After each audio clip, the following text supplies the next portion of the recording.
Hi hello నమస్తే నేను మీ భావన వెల్కమ్ టు మనం టీవీ. తెలంగాణ పట్ల రెండు భిన్న వాదనలు వినిపిస్తున్నాయి. ఇదే విషయంపై మాట్లాడేందుకు మనతో పాటు ఉన్నారు సీనియర్ అనలిస్ట్ అప్సాని రాజేష్ గారు. సార్ నమస్తే. నమస్తే. సార్ ఇప్పుడు తెలంగాణ ఆంధ్ర మధ్య కొన్ని టూ డిఫరెంట్ ఒపీనియన్స్ అయితే చర్చ జరుగుతోంది. హైదరాబాద్ ని డిస్టర్బ్ చేయకుండా చంద్రబాబు నాయుడు గారు ఆయన ఆంధ్రాని ఎలా డెవలప్ చేసుకోవాలి అనే పనిలో ఉన్నారంటూ మన కాంగ్రెస్ ఐటీ మినిస్టర్ గా ఉన్న శ్రీధర్ బాబు గారు చెప్పారు. అదే సమయంలో బీఆర్ఎస్ కీలక నాయకుడు హరీష్ రావు కూడా పెన్నా గోదావరి అనుసంధానాన్ని గురించి చంద్రబాబు నాయుడు అన్యాయం చేశారంటూ కూడా ఆయన కూడా చెప్పడం జరిగింది. సో ఈ రెండు విషయంలో అసలు ఏది నిజం, ఇద్దరి వరకు న్యాయం అన్యాయం ఏది చెప్పండి. వాస్తవంగా రెండు భిన్న దృక్పథాలతో ఇద్దరు నాయకులు ఒకేసారి స్పందించడం అనేది మనం ఈ మధ్యకాలంలో చూస్తూ ఉన్నాం. తెలంగాణ ప్రాంత కీలక మంత్రి ఐటీ మినిస్టర్ శ్రీధర్ బాబు గారు రీసెంట్గా తెలంగాణ ముఖ్యమంత్రి రేవంత్ రెడ్డి గారితో కలిసి దావోస్ పర్యటనకు వెళ్ళడం జరిగింది. అదే సందర్భంలో ఆంధ్రప్రదేశ్ రాష్ట్ర ముఖ్యమంత్రి చంద్రబాబు నాయుడు గారు, ఆంధ్రప్రదేశ్ రాష్ట్ర ఐటీ మినిస్టర్ నారా లోకేష్ గారు, అక్కడ ఇండస్ట్రీ మినిస్టర్ టీజీ భరత్ గారు కూడా దావోస్ పర్యటనకు వెళ్ళడం జరిగింది. వీళ్ళందరూ జూరిచ్ ఎయిర్పోర్ట్లో ఒకరినొకరు కలవడం జరిగింది. అక్కడ మర్యాదపూర్వకంగా కొంచెంసేపు కూర్చున్నారు, వాళ్ళ వ్యూస్ ఎక్స్చేంజ్ చేసుకున్నారు. ఇరు రాష్ట్రాలకు ఉన్న ప్రాస్పెక్ట్స్ గురించి, దావోస్లో ఎలా వ్యవహరించాలి, ఎలా పెట్టుబడులు రాబట్టుకోవాలి అనే అంశాల గురించి డెఫినెట్ గా చర్చ జరుగుతుంది అక్కడ. ఆ జరిగిన సందర్భంగా, అలాగే అక్కడ జరిగిన పర్యటన సందర్భంగా అక్కడ తన అబ్జర్వేషన్ ని దుద్దిళ్ల శ్రీధర్ బాబు గారు నిన్న మీడియాతోటి ఇష్టాగోష్ఠిగా మాట్లాడినప్పుడు వ్యక్తం చేయడం జరిగింది. అక్కడ వచ్చిన టాపిక్ ఏంటి అంటే, ఆంధ్రప్రదేశ్ రాష్ట్ర ముఖ్యమంత్రిగా ఉన్న చంద్రబాబు నాయుడు గారికి ఆయనకున్న ఎక్స్పీరియన్స్ అండ్ ఎక్స్పర్టైజ్, అంటే దేశవ్యాప్తంగా ప్రపంచవ్యాప్తంగా ఉన్న పారిశ్రామికవేత్తల్లో ఆయనకున్న గుర్తింపు, ఆ గుర్తింపు అనేది ఆంధ్రప్రదేశ్ రాష్ట్రానికి ఒక బ్రాండ్. అలాగే ఆంధ్రప్రదేశ్ రాష్ట్రానికి చాలా పొటెన్షియాలిటీ ఉంది ఇన్ ద ఆస్పెక్ట్ ఆఫ్ అక్కడున్న తీర ప్రాంతం, అక్కడున్న మినరల్ వెల్త్, వీటిని ప్రమోట్ చేయడంలో ఆంధ్రప్రదేశ్ రాష్ట్రం చాలా స్ట్రాటజికల్గా వ్యవహరిస్తూ ఉంది. చంద్రబాబు నాయుడు గారు అక్కడ ఆయన తన రాష్ట్రానికి పెట్టుబడిని ఆకర్షించడం కోసం ఆయన ప్రభుత్వం వ్యవహరిస్తున్న తీరు, వాళ్ళు అక్కడ కుదుర్చుకున్న ఎంఓయూలు, ఇవి చూస్తే మీడియాలో కూడా రేపు వాళ్ళ ప్రయత్నాలు కనుక 100% సఫలీకృతం అయితే గనక మేము సాధించిన పెట్టుబడులు వాళ్ళ ముందు చాలా తేలిపోతాయి, అంటే చాలా తక్కువగా అనిపిస్తాయి. అప్పుడు మీరు మమ్మల్ని వాళ్ళకన్నా మీరు చాలా అండర్ పెర్ఫార్మర్స్ అని చెప్పని మమ్మల్ని విమర్శిస్తారు. వాస్తవంగా ఇప్పుడు ఏం జరుగుతుంది, తెలంగాణ ప్రభుత్వం 1,30,000 కోట్ల రూపాయల ఎంఓయూలు చేసుకుంటే ఆంధ్రప్రదేశ్ ప్రభుత్వం ఒక్క రూపాయికి సంబంధించిన ఎంఓయూ కూడా చేసుకోలేదు అని ఆంధ్రప్రదేశ్ ప్రభుత్వాన్ని అక్కడ ప్రతిపక్షాలు విమర్శిస్తున్నాయి. కానీ శ్రీధర్ బాబు గారు ఏం చెప్తున్నారు, ఆంధ్రప్రదేశ్ ప్రభుత్వం అక్కడ చాలా ఎంఓయూలు చేసుకుంది, ఆ ఎంఓయూలు కనుక మెటీరియలైజ్ అయితే మేము చేసుకున్న ఎంఓయూలు చాలా తక్కువ. మేము వాళ్ళని అడిగాం, ఎందుకని మీరు ఇన్ని ఎంఓయూలు చేసుకొని కూడా వాటిని డిస్క్లోజ్ చేయటం లేదు అని అడిగితే లోకేష్ గారు, మేము మా రాష్ట్రంలో ప్రకటిస్తాం, ఇక్కడ కాదు అని చెప్పారు. వాళ్ళు పెట్టుబడులను ఆకర్షించడంలో చాలా వ్యూహాత్మకంగా వ్యవహరిస్తున్నారు, అంటే ఆర్భాటపు ప్రచారానికి ప్రాధాన్యత ఇవ్వట్లేదు, వాళ్ళు అండర్ కరెంట్ లాగా వ్యవహరిస్తున్నారు అని చెప్పడం జరిగింది. ఆ చెప్తూ ఇంకొక మాట ఏమన్నారు, చంద్రబాబు నాయుడు గారు ఆయన చాలా బ్రాడర్ ఆస్పెక్ట్ లో వ్యవహరిస్తా ఉన్నారు, బ్రాడ్ మైండెడ్ గా ఉన్నారంటూ చెప్పడం జరిగింది. తెలంగాణని, హైదరాబాద్ నగరాన్ని డిస్టర్బ్ చేస్తూ ఇక్కడున్న సంస్థలని ఆంధ్రప్రదేశ్కి తీసుకెళ్లాలని ఆయన ప్రయత్నం చేయటం లేదు. ఎందుకంటే చంద్రబాబు నాయుడు గారు ఉమ్మడి రాష్ట్రానికి ముఖ్యమంత్రిగా పనిచేస్తున్న నాయకుడు, ఇప్పుడున్న సమకాలీన రాజకీయ నాయకుల్లో చాలా అనుభవజ్ఞుడైన. అదే సందర్భంలో హైదరాబాద్ నగరంలో ఉన్న పారిశ్రామికవేత్తలు, పెట్టుబడిదారులు చాలామంది ఆంధ్ర ప్రాంత మూలాలు ఉన్న వ్యక్తులు. చంద్రబాబు నాయుడు గారికి వ్యక్తిగతంగా ఉన్న పరిచయాల దృష్ట్యా వాళ్ళని మొహమాట పెట్టేసి, మీకు హైదరాబాద్లో కన్నా ఎక్కువ ఫెసిలిటేషన్ ఆంధ్రప్రదేశ్ ప్రభుత్వం వైపు నుంచి చేస్తాము, మీరు ఇక్కడికి వచ్చేయండి అని చెప్పని కంపెల్ చేస్తే 10 మందిలో ఇద్దరైనా సరే మూవ్ అవడానికి ఆస్కారం ఉంటుంది, అంటే ఆయనతో ఉన్న యాక్సెస్ దృష్ట్యా. చంద్రబాబు నాయుడు గారు అటువంటి ప్రయత్నం చేయటం లేదు, హైదరాబాద్ని డిస్టర్బ్ చేయాలన్న ఆలోచన ఆయనకి లేదు, హైదరాబాద్ ఇంకా అభివృద్ధి చెందాలని ఆయన కోరుకుంటున్నారు. తనకున్న వనరులను ప్రమోట్ చేస్తూ తమ రాష్ట్రానికి ఉన్న మెరిట్స్ని ప్రమోట్ చేస్తూ ఆయన రాష్ట్రాన్ని అభివృద్ధి చేయాలనుకుంటున్నారు తప్ప తెలంగాణని ఇబ్బంది పెట్టాలనే ఆలోచన ఆయనలో లేదు అని చెప్పని ప్రస్తుత తెలంగాణ మంత్రి శ్రీధర్ బాబు గారు చెప్తున్నారు.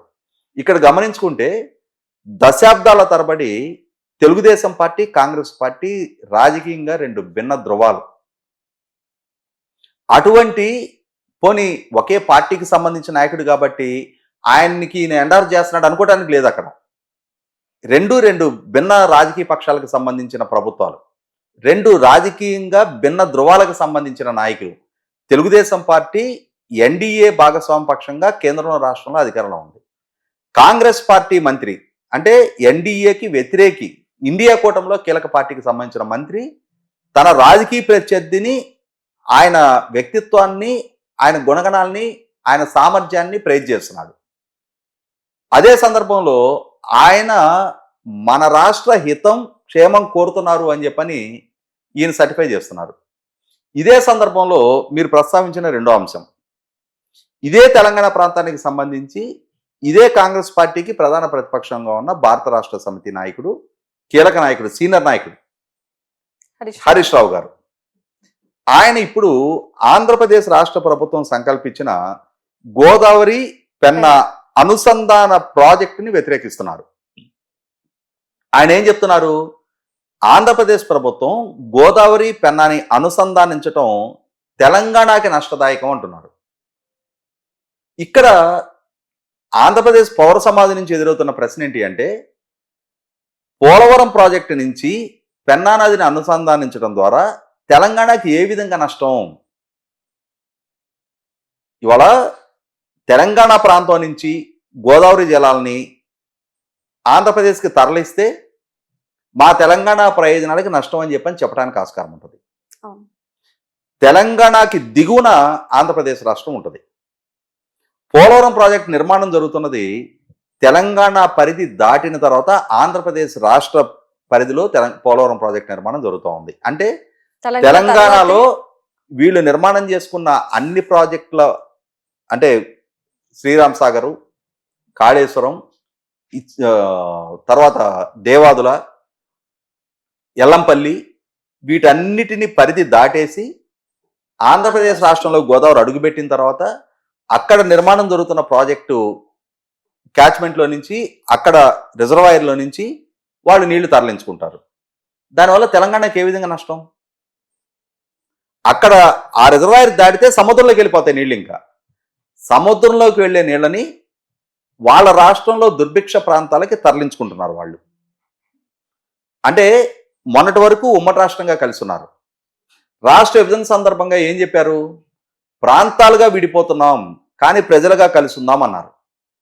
మరి ప్రజలుగా కలిసి ఉందాం అనుకున్నప్పుడు అక్కడ ప్రభుత్వం ఇక్కడ ప్రజల కోణంలో ఆలోచించి హైదరాబాద్ నగరం బాగుండాలి అని చెప్పని అక్కడ పాలకుడు కోరుకుంటున్నాడని ఇక్కడ మంత్రి చెప్తున్నాడు.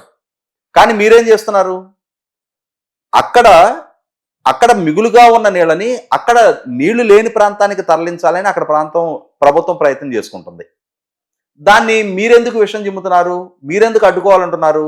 మీ ప్రాంతానికి నష్టమని ఎందుకు వ్యాఖ్యలు చేస్తున్నారు? ఏ విధంగా నష్టం చెప్పండి. మొట్టమొదట ఆంధ్రప్రదేశ్ రాష్ట్రంలో మీ పరిధి దాటి వెళ్ళిపోయిన తర్వాత ఉన్న నీళ్ళని ఆ రాష్ట్రంలో ఒక జిల్లా నుంచి ఇంకొక జిల్లాకి, లేదు ఒక నది నుంచి ఇంకొక నదికి పంపిణీ చేసుకుంటే మీకు వచ్చే నష్టం ఏంటి? ఏ విధంగా నష్టం? మొట్టమొదటి మీ ప్రజలను కన్విన్స్ చేయండి. ఇవాళ మీ ఇంటి మీద కురిసిన వర్షం మీ కాంపౌండ్లో మీరు ఇంకుడు గుంత ద్వారా మీ ఇంటిలోకి ఇంకింప చేసుకొని మీ బోర్లు రీఛార్జ్ చేసుకోవటం ఒక ఎత్తు. మీ బోరు రీఛార్జ్ అయిపోగా మిగిలిన నీళ్ళని మీరు రోడ్డు మీదకి వదిలేసిన తర్వాత ఆ రోడ్డు మీదకి వదిలేసిన నీళ్లు మీ ఇంటి పరిధి దాటి పక్కింటికి వెళ్ళిన తర్వాత వాళ్ళ బోర్ రీఛార్జ్ అవుతుంటే మీకు నష్టం అని ఎట్లా అంటారు? మీ అవసరాలు తీరిన తర్వాత కదా మీరు వదిలేసిన నీళ్లు కదా పక్కకి వెళ్ళింది. చూసుకుంటే తెలంగాణ తర్వాతే ఆంధ్రప్రదేశ్ ఉంది కాబట్టి సో దానికి ఇక్కడికి సంబంధం ఉండదు. నీరు పల్ల మెరుగు, మీ నుంచి దిగువకి నీళ్లు వెళ్తున్నాయి.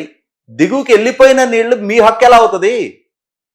ఇవాళ ఒక అంశం గమనించుకుంటే వరద ప్రాంతాల్లో వరద సమయాల్లో మీకు ఎక్కువైన నీళ్ళని దిగువకు పంపిస్తా ఉన్నారు. వరద వల్ల కష్ట నష్టాలు దిగువ ప్రాంతం భరిస్తుంది కదా. అలాగే మీ పరిధి దాటిన తర్వాత నీళ్లు ఆ రాష్ట్రంలోకి వెళ్ళినప్పుడు ఆ రాష్ట్ర హక్కవి, మీ అనుమతి అవసరంలా దానికి. ఆ ప్రాజెక్టు నిర్మాణానికై ఆ కన్సర్న్ డిపార్ట్మెంట్లో అనుమతి ఉంటే చాలు. ఇక్కడ అర్థమవుతున్నది ఒకటే, ఆ ప్రాంతం బాగుపడటాన్ని జీర్ణించుకోలేని తత్వం బయటపెట్టుకుంటున్నారు మీరు. మీ రాజకీయ స్వార్థం కోసం, స్థానికంగా మీరు ఎమోషన్స్ ఫ్లేరప్ చేయటం కోసం మీకు జరగని నష్టాన్ని జరుగుతున్నట్టుగా చిత్రీకరిస్తున్నారు. మీకు ఏ విధంగానూ సంబంధ బాంధవ్యాలు ఉన్న నష్టం కాదు అది. మీ నీళ్ళని ఒక్క క్యూసెక్ కూడా అక్కడ వాడుకోవటంలా. మీ దగ్గర నుంచి నది దిగువకి వెళ్ళిపోయిన తర్వాత అక్కడ నీళ్ళని తరలింపజేసుకుంటున్నారు. దాన్ని మీకు నష్టం అని చెప్పని ఎలా చిత్రీకరిస్తారు? ఇక్కడ గమనించుకోవాల్సింది ఏంటి అంటే, వివరణ ఇవ్వాల్సింది కూడా ఏంటంటే, హరీష్ రావు గారు, ఇదే హరీష్ రావు గారు రిప్రజెంట్ చేస్తున్న పార్టీ అంతకుముందు తెలంగాణ రాష్ట్ర సమితి నుంచి మాది జాతీయ దృక్పథం, జాతీయ రాజకీయాల్లో మా పాత్ర ప్రమేయం ఉండాలి, నరేంద్ర మోడీకి మేమే ప్రత్యామ్నాయం అని చెప్పని భారత రాష్ట్ర సమితిగా రూపాంతరం చెందించారు. దేశంలో వివిధ రాష్ట్రాల్లో మా శాఖలు ఏర్పాటు చేస్తున్నామని చెప్పని ఆంధ్రప్రదేశ్లో, ఒరిస్సాలో, మధ్యప్రదేశ్లో, మహారాష్ట్రలో కూడా శాఖలు ఏర్పాటు చేశారు. పంజాబ్లో చనిపోయిన రైతులకి, బీహార్లో చనిపోయిన రైతులకి కేసీఆర్ గారు వెళ్ళి నష్టపరిహారం చెల్లించి వచ్చారు. మరి ఆంధ్రప్రదేశ్ రాష్ట్ర రైతాంగం ఏం పాపం చేశారు? ఆంధ్రప్రదేశ్లో దుర్భిక్ష రాయలసీమ ప్రాంతానికి నీళ్లు ఎక్కువ ఉన్న గోదావరి ప్రాంతం నుంచి నీళ్లు తరలింపజేసుకుంటే మీకు వచ్చిన నష్టం ఏంటి? మీ దుగ్ధ, మీ అసూయ మీరు బయటపెట్టుకుంటున్నారు తప్ప, మీరు చెప్పిన ప్రాంతాలుగా విడిపోయిన ప్రజలుగా కలిసి ఉందామని చెప్పని అని చెప్పిన మీరిచ్చిన నినాదాన్ని మీరు వైలేట్ చేస్తున్నారు. కాబట్టి ఇక్కడ చంద్రబాబు నాయుడు గారి నైజం ఏంటి, హరీష్ రావు గారి నైజం ఏంటి అనేది చాలా స్పష్టంగా మనకి ఇప్పుడు దుద్దిళ్ల శ్రీధర్ బాబు గారి స్టేట్మెంట్ తోటి, హరీష్ రావు గారు ఇచ్చిన స్టేట్మెంట్ తోటి వాళ్ళకు వాళ్లే చాలా స్పష్టంగా తేడతల్లం చేసుకున్నారు. Thank you.